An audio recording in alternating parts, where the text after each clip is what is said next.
नमस्कार श्रोते हो, आज आपण या ठिकाणी अत्यंत प्रेरणादायी अशी कहाणी घेऊन आलेलो आहोत. त्याचं कारणही असं खासच आहे. जानता राजा कॉलनी मखमालाबाद रोडवरील श्री महाजन सर यांची आय स्कॉलर अकॅडमी आणि सतत यशाची झेप घेणारी अशी ही आय स्कॉलर अकॅडमी आणि त्या आय स्कॉलर अकॅडमीचे आजचा यशस्वी विद्यार्थी सोनाक्षी सोनवणे हिच्याशी आणि तिच्या आईशी आज आपण एक्सक्लुझिव्ह आणि खास अशा गप्पा करणार आहोत. त्याचं कारण म्हणजे यंदा नवोदय परीक्षा झाली आणि या नवोदय प्रवेश परीक्षेत सोनाक्षी सोनवणे अत्यंत ग्रामीण भागात शिकणाऱ्या या विद्यार्थिनीने जी काही गरुड झेप घेतली आहे, या गरुड झेपेची प्रेरणादायी अशी कहाणी आज आपण तिच्या तोंडून आणि तिचे मार्गदर्शक श्री महाजन सर यांच्या तोंडून ऐकणार आहोत. तर निश्चितच मला आशा आहे तुम्हाला ही कहाणी निश्चितच ऐकायला आवडेल आणि ही कहाणी आपल्या घरच्या छोट्या मुलांना पण दाखवा, जेणेकरून भविष्यात त्यांनाही अशा प्रकारे विविध स्पर्धा परीक्षा देऊन त्यांना यश मिळवता आलं पाहिजे. चला तर मग आपल्या या गप्पांना सुरुवात करूया. नमस्कार सोनाक्षी. नमस्कार. बरं सोनाक्षी, तुझ्याशी गप्पा मारण्यापूर्वी थोडीशी तुझी जी काही ओळख आहे ती आपल्या सर्व प्रेक्षकांना करून दे. तुझं पूर्ण नाव, तुझ्या शाळेचं नाव आणि तुझ्या आईबाबांचं नाव. मी सोनाक्षी मिलिंद सोनवणे, श्री किसनलालजी बोरा इंग्लिश मीडियम स्कूल वणीमध्ये शिकते. माझ्या आईचे नाव अश्विनी मिलिंद सोनवणे आणि माझ्या बाबांचे नाव मिलिंद रामदास सोनवणे आहे. अरे वा, छान. तुझं स्वतःची ओळख करून देतानाचा जो आत्मविश्वास आहे तो निश्चितच खूप चांगला आहे. आणि बघ बेटा, तुला कल्पना नसेल परंतु अत्यंत कठीण आणि आव्हानात्मक समजली जाणारी ही जी परीक्षा आहे ती तू या कोविडच्या काळामध्ये ग्रामीण भागात राहून, वणीसारख्या अत्यंत दुर्गम भागात राहून ही परीक्षा तू, मला वाटतं जिल्ह्यामधून 23वी आणि ग्रामीण भागातून 3री येण्याचा मान पटकावला आहे. त्याबद्दल तुझे खास असे अभिनंदन. थँक्यू. ओके. बरं, तुला प्रश्न विचारण्यापूर्वी तुझ्या यशामागे ज्यांचा वाटा आहे अशी तुझी आई, बरोबर आहे की नाही? प्रत्येक मुलासाठी आपले आई आणि वडील हेही मोठे मार्गदर्शक असतात. नेमकी तू जी ह्या परीक्षेची तयारी केली त्याच्यामागे तुझ्या आईचं ध्येय काय होतं? तुझ्या आईला नेमकं काय वाटत होतं ते आपण त्यांच्याच तोंडून ऐकून घेऊ. नमस्कार ताई. नमस्कार. तुम्ही महत्त्वाचं म्हणजे प्रेक्षकांना एक गोष्ट सांगायला आम्हाला आवडेल.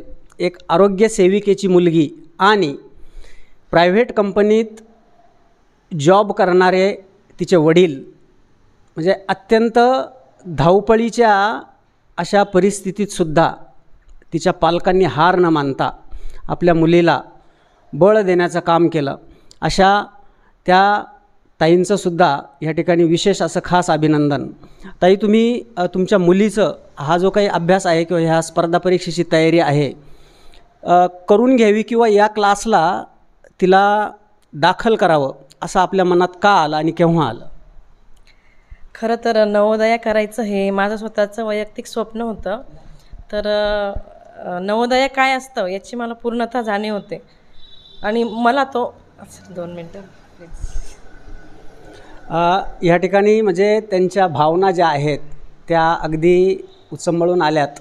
कारण खरोखर ही एवढी कठीण परीक्षा आणि तिला सामोरं जाताना मुलांची तारंबळ तर उडतेच परंतु पालकांची पण उडत असते. तर साहजिक आहे ते त्यांचे आनंदाश्रू आहेत. बघूया ते त्यांचा मुलीची तयारी थोडक्यात त्यांनी कशा प्रकारे करून घेतली याची आपण प्रेरणादायक कहाणी त्यांच्याकडूनच ऐकणार. खरं तर नवोदय हे मलाच करायचं होतं. माझ्या काळामध्ये ह्या एवढ्या सुविधा नसल्याने माझा नंबर काही त्यावेळेस लागला नाही किंवा त्याचं एवढं महत्त्व पण त्या काळी नव्हतंच. मग घरातल्यांना पण एवढं काही त्याचं हे नव्हतं का नवोदया काय असतं काय नाही. पण मी ठरवलेलं होतं का आपल्या मुलीला त्या परीक्षेला बसवायचं आणि तिच्याकडून ते करून घ्यायचं. म्हणजे जे माझं स्वप्न पूर्ण नाही झालं ते तिने करावं असं. मग 2 वर्षापूर्वीच आमच्या बिल्डिंगमधला पण एक मुलगा, मी जिथे राहते तो मुलगा आता IITला आहे. तर त्याच्याकडून पुन्हा मला एक प्रेरणा भेटली का नवोदयला कधीपासून अभ्यास सुरू करायचा, काय करायचा. साधारण सोनाक्षी 4थीला होती तेव्हापासूनच मी ठरवलं का तिला तेव्हापासूनच अभ्यासाची तयारी आपण करून घ्यायची. पण घरच्या काही वैद्यकीय कारणामुळे मला तिला 4थीला काही क्लासेस जॉईन करता आले नाही. मग आता क्लासेस लावायचे कसे, कोरोना काळ सुरू झाला, मी आरोग्य विभागात. मग आम्ही बरीच इकडे तिकडे चर्चा केली, कुठेही क्लासेस आम्हाला उपलब्ध होत नव्हते. मग मिस्टर म्हणे एक काम कर, जस्ट डायलमध्ये हे कर, सर्च कर. मग त्याच्यामध्ये आम्ही जस्ट डायलमध्ये सरांचा रेफरन्स घेतलेला आहे, आम्हाला काही कोणी सांगितलेलं नाही आहे. तर जेव्हा रेफरन्स मिळाला तर मग एक लिस्ट येते पूर्ण, भरपूर ठिकाणी मी चर्चा केली. सगळ्याच गोष्टींचा विचार करता, लेडीज म्हटल्यावर पैशांचा पण आणि अभ्यासाचा पण. तर मग मी सरांना वैयक्तिक पर्सनली फोन करायची, मिस्टर पण बोलायचे. पण माझी उत्सुकता कशी राहायची का जिथे आपल्याला सक्सेस भेटेल, फक्त पैसे घेण्यात आणि क्लास करण्यात अर्थ नाही राहत, सक्सेस किती पर्सेंटेज. मी सरांना हे विचारायची का सर तुमचा सक्सेस रेशो किती आहे. तर सर मला सांगायचे का बुवा नाही इतका नाही, इतका आहे. तर साधारण मी 4 क्लासेसचं नाव नाही घेत मी, पण साधारण 4 क्लासेसचं मला रेफरन्स मिळाला होता जस्ट डायलकडून. तर त्याच्यापैकी मी महाजन सरांचा क्लासेस सिलेक्ट केलं.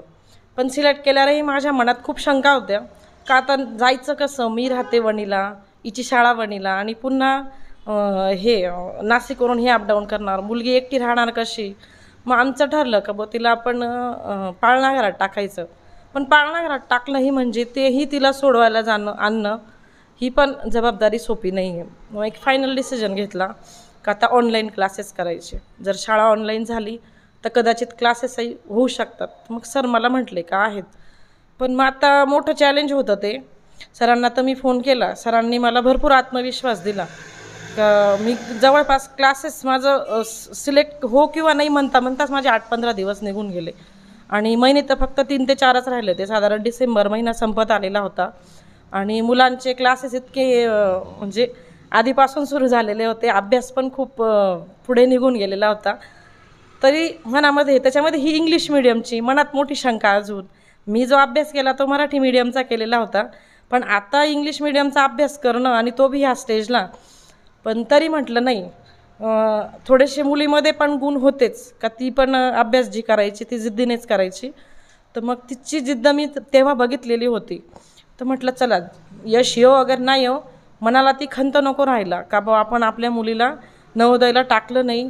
जो विचार मी आधी केला होता का 4थीपासून तिला क्लासेस सुरू करीन, तर ते क्लासेस माझ्याकडून लेट झाले होते. तर पण मला ज्यावेळी मी सरांना फोन केला का सर ती इंग्लिश मिडियमची आहे, मराठी मिडियमची आहे, हँडल होईल का, असं होईल का, तसं होईल का, म्हणजे भरपूर 2-3 वेळेस कॉल करून विचारलं. सरांनी मला पूर्ण विश्वास दिला का तुम्ही अजिबात टेन्शन घेऊ नका म्हणे, तिचा अभ्यास बी घेऊ नका, कारण मलाही तिचा अभ्यास घेणं एवढं इंग्लिश मिडियमचं शक्य नव्हतं. का तुम्ही तिचा अभ्यास पण घेऊ नका, काहीच करू नका, सगळं ती बरोबर करेल म्हणे, काहीच टेन्शन घेऊ नका म्हणे. मग तिथे मला एक आत्मविश्वास आला का नाही, जर सर सांगताय, माझे मिस्टर पण बोलले का जर ते सांगतायत म्हणे तर ते करूनच घेतील, आणि जर ते बोलताय तर होईल म्हणे. आणि प्रत्येक वेळी अपेक्षा ठेवणंही चुकीचं असतं.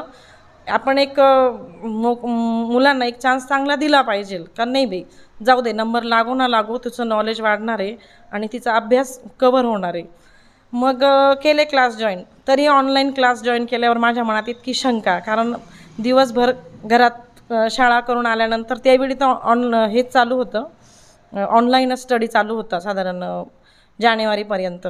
तर आता ही कशी करणार, ऑनलाईन क्लास करायचं म्हणजे हिच्या हातामध्ये मोबाईल देणं म्हणजे आता तुम्ही सगळे समजू शकता का आज मुलं मोबाईलचे किती ॲडिक्ट झालेले आहेत.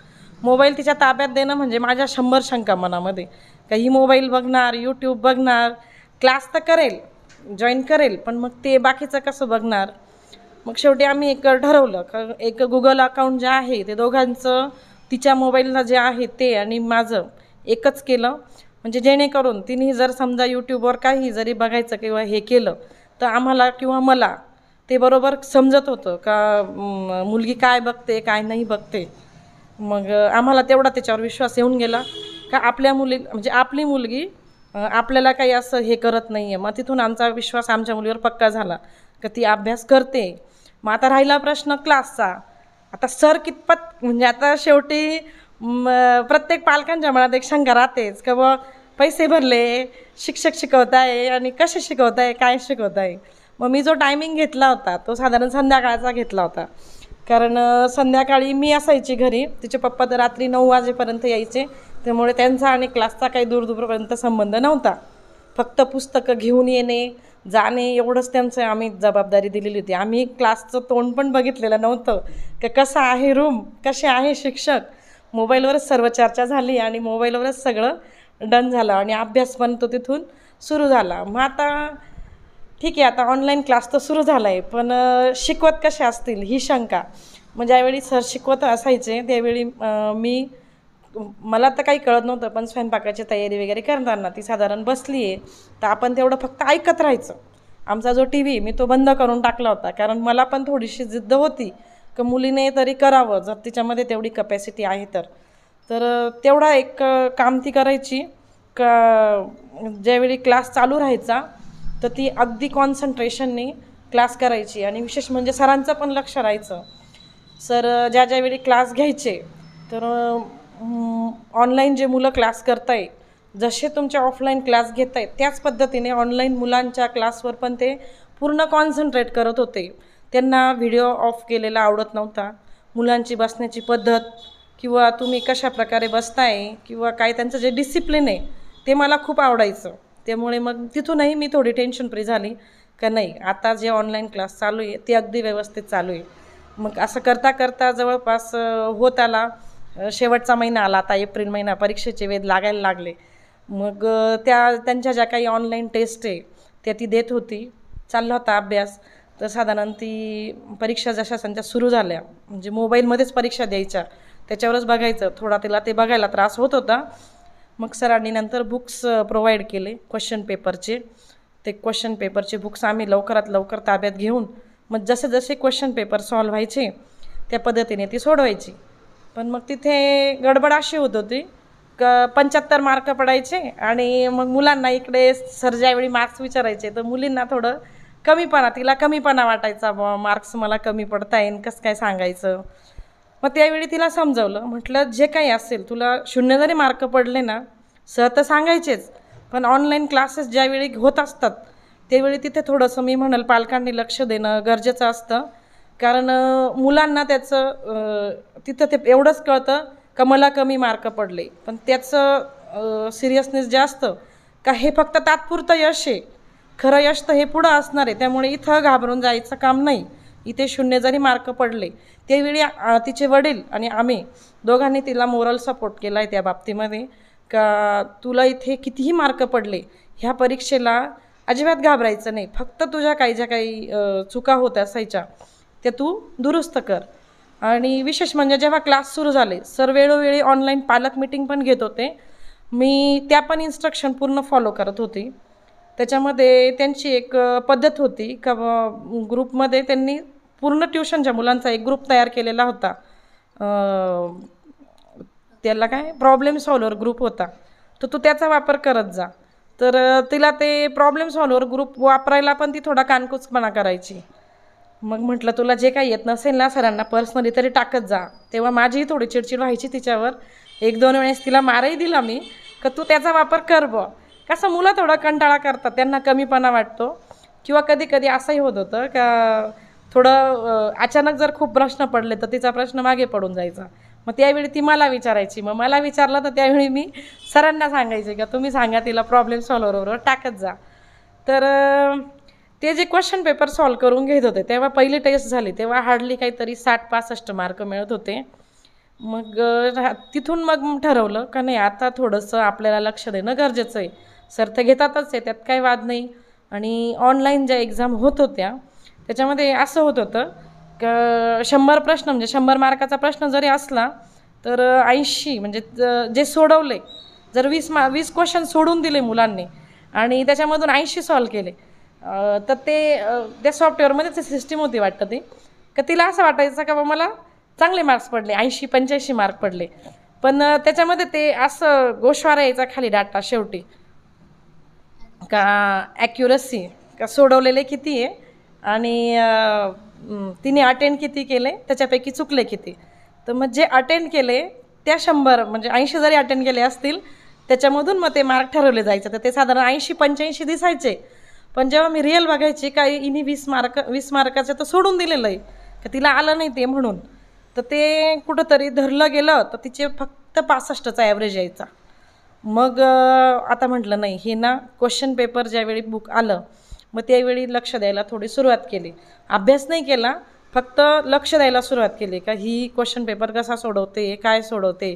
कारण ऑनलाईन सर तिथं येऊन बघणं म्हणजे त्यावेळी त्यांनी पालकांवरच जबाबदारी दिलेली होती का मुलं कशी सोडवताय आणि त्याचंवालं जे काही ॲन्सर शीट टॅली करता येते त्याचं मार्कांचं ॲनालिसिस हे तुम्हालाच करायचं आहे.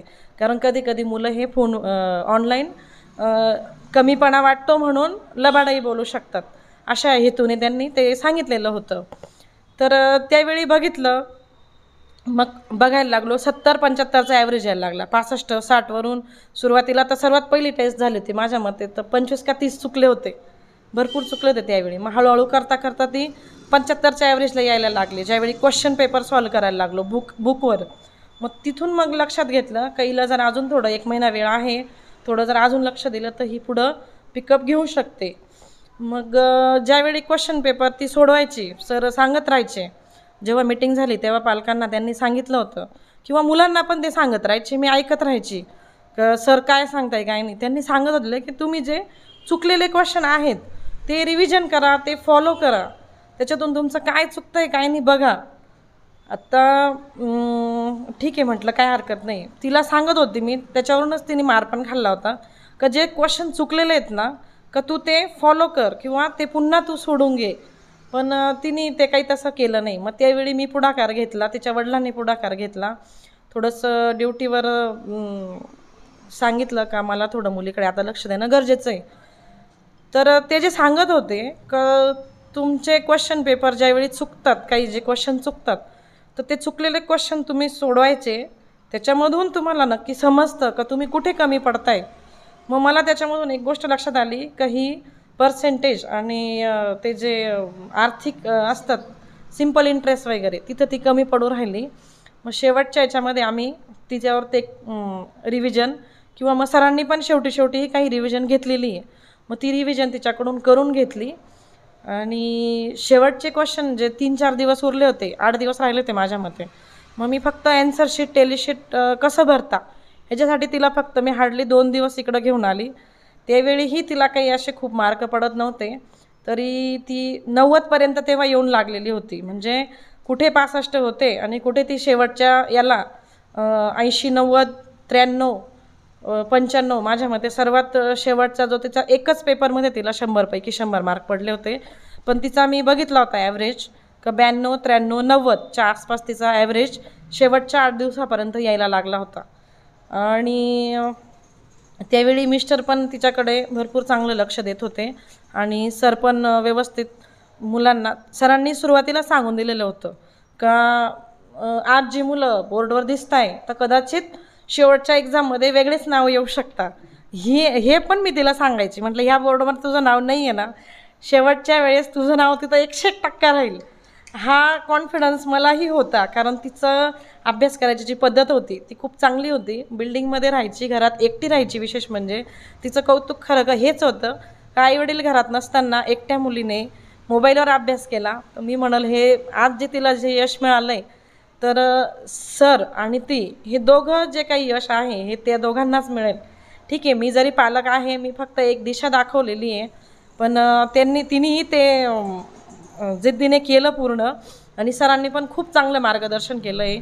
वेळोवेळी मुलांना मोटिवेट करणं हा सुद्धा त्यांचा एक क्लासचा भाग आहे. जवळजवळ ते अर्धा तास माझ्या मते मोटिवेट करत होते. आणि विशेष म्हणजे मी फक्त नवोदयचा क्लास लावत होती, तर सरांनी मला सांगितलं का तुम्ही नवोदयचाच क्लास नका लावू, तिला स्कॉलरशिप पण लावा, तो त्यांचा बेस आहे म्हणे. तर माझ्या मनात एक शंका राहायची का नाही गडे हे काय दोघं क्लास सांगताय.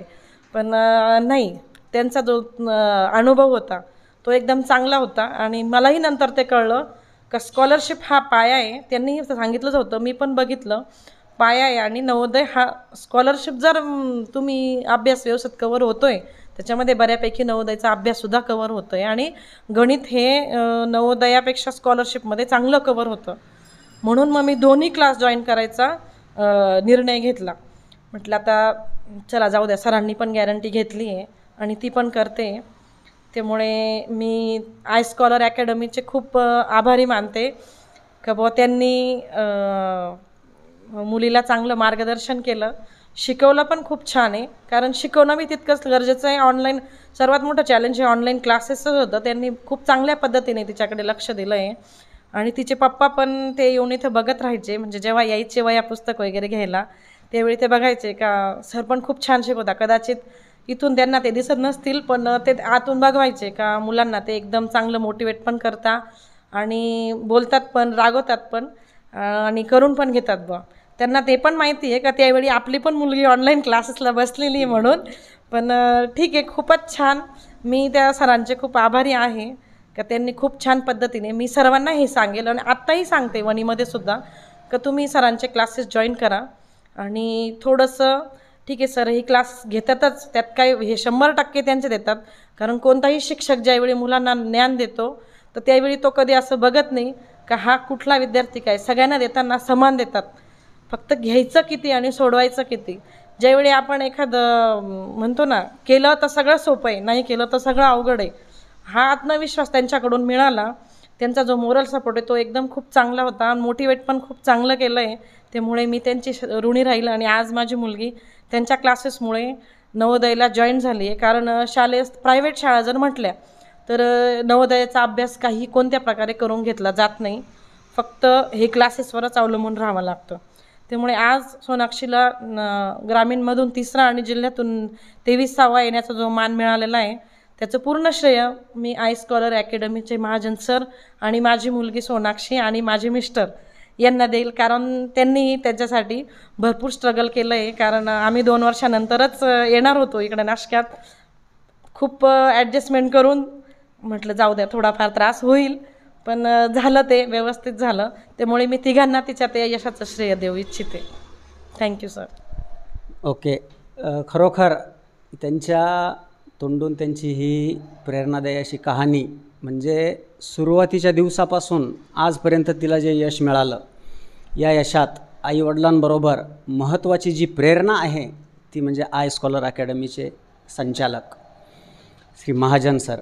महाजन सर, तुमच्यासाठी पुढचा प्रश्न आहे की तुम्ही ती ऑनलाईन क्लास होती, शेवटी ऑफलाईन जेव्हा एका विद्यार्थ्यांना आपण शिकवतो त्यांना एक खास अशी आपली अटॅचमेंट असते, परंतु ती ऑनलाईन असताना तुम्ही तिच्या अभ्यासाचं जे काही नियोजन आहे किंवा ती काय करते, 65हून 95पर्यंत तिची जी भरारी आहे, या प्रवासादरम्यान तुम्हाला तिचे काय काय अनुभव आले? सर, याच्यात तर एक महत्त्वाची गोष्ट तुम्ही म्हणाल की शेवटी मुलाला क्लिक होणं गरजेचं आहे ना. कुठली गोष्ट जोपर्यंत तुम्हाला क्लिक होत नाही तोपर्यंत तुम्ही त्या पद्धतीने करत नाही ज्या पद्धतीने तुम्ही करायला हवं. आता त्यांनी मॅडमने जे सांगितलं की एकतर पहिली गोष्ट ती खूप लेट झाली होती ॲडमिशनसाठी आणि असे माझ्याकडे असंख्य फोन येत असतात ऑनलाईनसाठी की सर क्लास जॉईन करायचा आहे. आणि मग जॉईन करताना आणि म्हणजे मॅडमने पण अनुभव घेतला असेल की मी प्रत्येक पेरेंट्सशी त्याच पद्धतीने बोलत असतो की त्याने क्लास लावला किंवा नाही लावला.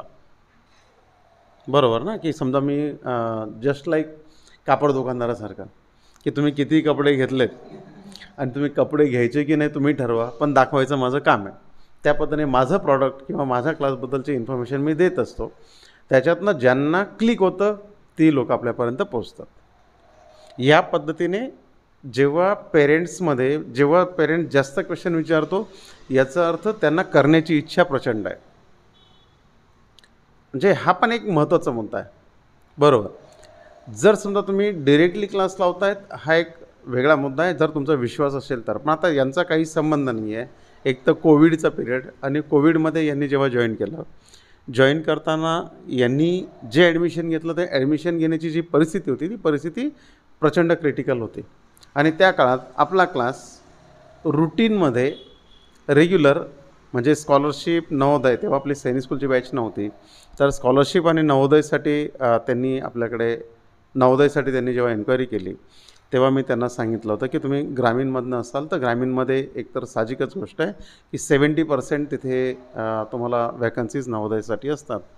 आणि म्हणून सोनाक्षी जेव्हा माझ्याशी म्हणजे माझं तिच्याशी जेव्हा ऑनलाईनमध्ये बोलणं झालं तर एकदा तिचा शांत स्वभाव हा सगळ्यात अपिलिंग होता. काही गोष्टी अशा असतात की जेव्हा मुलं शांत स्वभावाने जेव्हा असतात तेव्हा ते विचार करून बोलायचा प्रयत्न करत असतात. उगीचच काहीतरी बोलणं असा प्रकार तिचा नव्हता. हा जो तिचा गुण होता. आणि जे शिकवल्यानंतर ती बोलणार कमी, पण मात्र जे ॲन्सर विचारणार ते बऱ्यापैकी परफेक्ट असायचं. आणि ऑनलाईनमध्ये एवढ्या चांगल्या पद्धतीने तिने जे ॲक्सेप्टन्स लेवल तिची जी ठेवली होती. आता आपण आपल्या क्लासमधून ऑनलाईनमध्ये त्यांच्यासाठी आपण ॲप डेव्हलप केलेला आहे. आपला रेग्युलर क्लास व्हायचा, वीकली टेस्ट व्हायच्यात. वीकली टेस्ट घेऊन त्यांना इव्हॅल्युएशन करायला वेळ मिळायचा. आपल्या ॲपमध्ये ती फॅसिलिटी आहे की कुठली क्वेश्चन्स तुमची रॉंग होत आहेत, कुठली करेक्ट होत आहेत. ती करेक्ट क्वेश्चन्स आणि रॉंग क्वेश्चनचं ॲनालिसिस करून मुलं आता ते स्वतः डिसाईड करायला लागले होते की आपली कुठली क्वेश्चन्स रॉंग होत आहेत. रॉंग झालेली क्वेश्चन्स तुम्हाला म्हणजे मॅडमने आत्ताच सांगितलं की प्रॉब्लेम सॉल्वर हा जो ग्रुप आहे, हा ग्रुप ॲक्च्युली सगळ्यांसाठी खूप बेनिफिशियल आहे. याच्यामध्ये जी मुलं ज्यांना येत नाही ती त्याच्यात क्वेश्चन्स टाकतात आणि ज्यांना येतं ती क्वेश्चन्स सॉल्व करतात. या पद्धतीने मुलं त्यांच्या लेवलने सोल्युशन देत असतात. त्याच्यामुळे तो प्रॉब्लेम सॉल्वर ग्रुप आपल्यासाठी अतिशय छान होता. बरोबर आहे ना सोनाक्षी? आणि याचा ठीक आहे किती फायदा होतो ही गोष्ट वेगळी आहे, पण मात्र त्यांना एक मोबाईलसारखं जे गॅझेट आहे ते गॅझेट ती ह्या पद्धतीने वापरायला लागतात की त्याचा जो गैरफायदा जी मुलं घेतात.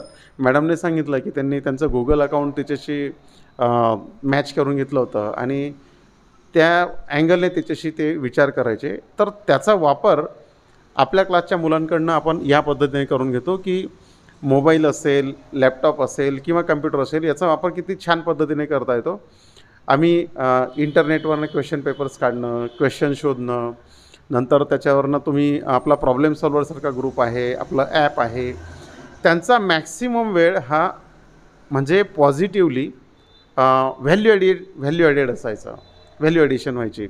आणि याचा फायदा सोनाक्षीने खूप चांगल्या पद्धतीने करून घेतला आहे. त्याच्यामध्ये तिने ॲनालिसिस करून घेतला आहे, त्याच्यावरनं तिने नवीन क्वेश्चन सॉल्व केले आहेत.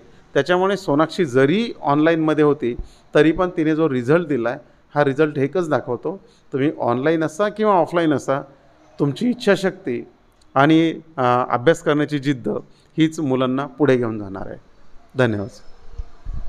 निश्चितच सर, म्हणजे शेवटचं वाक्य तुमचं खूप महत्त्वाचं आहे की मुलांमध्ये जिद्द पाहिजे आणि चिकाटी पाहिजे अभ्यासाची, आणि ती सोनाक्षीच्या रूपाने आपल्याला निश्चितच पाहायला मिळाली. आणि सोनाक्षी आईच्या तोंडून एक निघालेलं वाक्य खूप महत्त्वाचं आहे. पालकांनो लक्ष द्या की ऑनलाईन मुलं आपली नेमकी अभ्यासच करतायत की इतर काही ॲप्ससोबत खेळत आहेत, याच्यावर बंधन घालण्यासाठी तिच्या आईने आणि वडिलांनी ज्या पद्धतीने गुगल अकाउंट एक केलं, म्हणजे आपल्या मुलीच्या बारीक हालचालींवर लक्ष ठेवलं, म्हणजे ही गोष्टसुद्धा तितकीच महत्त्वाची आहे. कारण आजच्या इंटरनेटच्या युगामध्ये ग्रामीण भागात जिथे विजेचा लपंडाव असतो, इंटरनेटची पुरेशी सुविधा नसते, अशा वणीसारख्या ग्रामीण भागातून आज सोनाक्षीने जे यश मिळवलं आहे ते खरोखरच तिच्या आईवडिलांसाठी आणि आय स्कॉलर अकॅडमीसाठी कौतुकास्पद असं आहे. सोनाक्षी, साधारणतः तुझी शाळा आणि सरांनी शिकवलेला हा स्कॉलरशिपचा अभ्यास याचं नियोजन कसं करायचे आणि किती तास अभ्यास साधारणतः करायची तू दिवसभर? आधी जेव्हा मी क्लास लावलेला तेव्हा आधीचे 2-4 महिने ऑफलाईन होते, ऑनलाईन होते स्कूलचे पण त्याच्यानंतर स्कूल पण ऑफलाईन झालेली, तर मग जास्त टाईम नाही देऊ शकायची मी. पण मग स्कूलमधून आल्या अभ्यासाला बसायची. हां, म्हणजे शाळेतून आल्यानंतर ऑफलाईन शाळेचा पण अभ्यास पूर्ण करायची.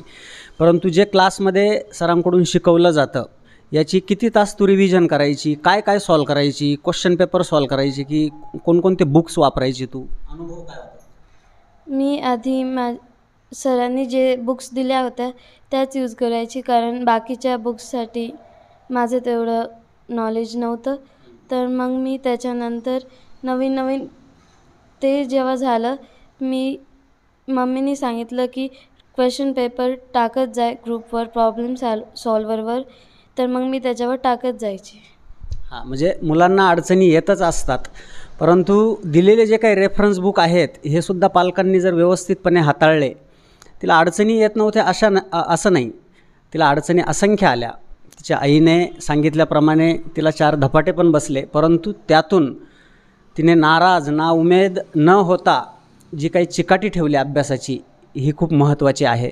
आणि हेच आपल्याला आज सोनाक्षीकडून आणि तिच्या आईवडिलांकडून शिकण्यासारखं आहे. आजच्या या प्रेरणादायी कहाणीमध्ये इथेच थांबूया. आणि सोनाक्षी, शेवटचा प्रश्न तुझ्यासाठी की भविष्यात तुला नेमकी काय व्हायची इच्छा आहे, आणि आता नवोदयमध्ये तुझी शाळा कधीपासून सुरू होणार, आणि तुझी जाण्याची इच्छा आहे का तिकडे? माझी जाण्याची इच्छा खूप आहे. आईच म्हणते की नको जाऊ. मी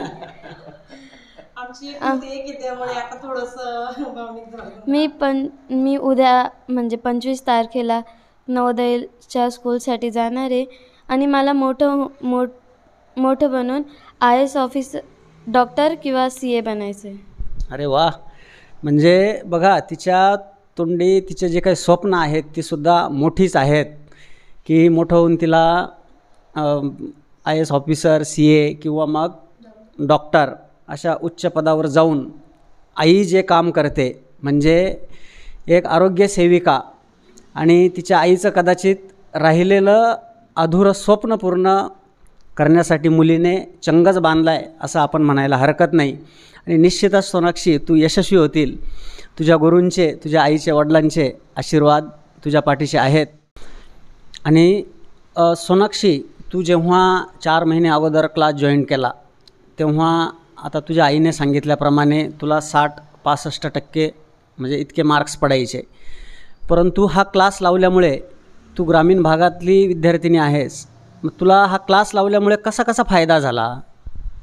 क्लास लावल्यामुळे माझं नॉलेज वाढत गेलं, सरांकडून मोटिवेशन पण मिळायचं आणि नवीन मॅथ्सचे प्रॉब्लेम सॉल्व करायला मिळायचे. जे मग जी काही तुला प्रेरणा मिळायची ती क्लासमधून श्री महाजन सर यांच्याकडून तुला नवीन नवीन क्लुप्त्या मिळायच्या, ट्रिक्स मिळायच्या, बरोबर आहे की नाही? म्हणजे कमी वेळात एखादा प्रश्न कसा सोडवावा हे ज्याला कळलं तोच स्कॉलरशिप किंवा नवोदय यशस्वी होतो असं म्हटलं जातं, बरोबर आहे? म्हणजे सर्वच प्रश्न इतरांना सोडवता येतच असतात, परंतु या शॉर्टकट पद्धतीने आणि ट्रिक्सने कशा पद्धतीने सोडवायचं ह्याच्या खास काही ट्रिक्स ज्या आहेत त्या सरांनी तुला सांगितलेल्या होत्या. एखादा क्वेश्चन कशा पद्धतीने हँडल करायचा. सर, ही एक आपल्यासाठी उदाहरण आहे की ग्रामीण भागातून येऊन नवोदयसारखी परीक्षा तिने क्रॅक केली आणि आता नवोदयसाठी तिची निवड झाली आहे. तर मग भविष्यामध्ये सुद्धा ग्रामीण भागातील मुलांसाठी आपल्या ऑनलाईन म्हणा किंवा ऑफलाईन पद्धतीने अजून काय योजना आहेत भविष्यात? मला तर हेच सांगायचं आहे तुमच्या माध्यमातून सर, की ग्रामीण भागातील मुलांनी जर समजा छान अभ्यास जर केला तर त्यांना असंख्य अपॉर्च्युनिटीज आहेत, भरपूर अपॉर्च्युनिटीज आहेत. तुमच्यासाठी स्कॉलरशिपची एक्झाम आहे, नवोदयची एक्झाम आहे, सैनिक स्कूल एक्झाम आहे. आणि आता सैनिक स्कूलसाठी बऱ्याच मुलांना सातारा किंवा पंढरपूर किंवा पुणे अशा ठिकाणी तुम्हाला जावं लागतं, जिथे तुमची फीज 90,000पासून चालू होते आणि तिथे तुम्ही 1.5 लाखापर्यंत, तुमचं 1.5 ते 2 लाखापर्यंत वर्षाचा खर्च आहे सर. आपल्या क्लासची फी जर तुम्ही आत्ता या वर्षी जर बघितली तर फक्त सैनिक स्कूल, स्कॉलरशिप आणि नवोदय साधारणतः एक 25,000मध्ये आपण तिघं पण करून घेतो आहे. एवढ्या कमी फीमध्ये तुम्हाला कुठेही काही एवढं चांगलं, तर म्हणजे मॅडम पण सांगू शकतील की तुम्हाला हे कुठेही मिळणार नाही आहे.